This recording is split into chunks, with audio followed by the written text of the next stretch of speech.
এখন বলেন রাজি? রাজি মানে কি 100 বার রাজি। রাজি থাকবো না কি লিগা? অবশ্যই রাজি। দে একটু সাইড দাও আমারে।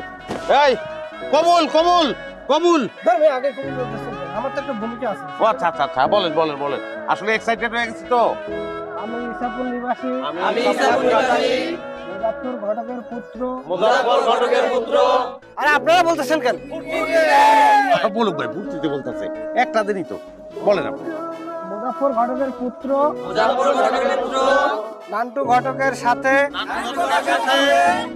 পিতা মৃত মোহাম্মদ মহসিন খন্দকারের কন্যা মোহাম্মদ আকলিমা আক্তার সুখীর সাথে 2,01,000 টাকা দেনমোহর ধার্য করিয়া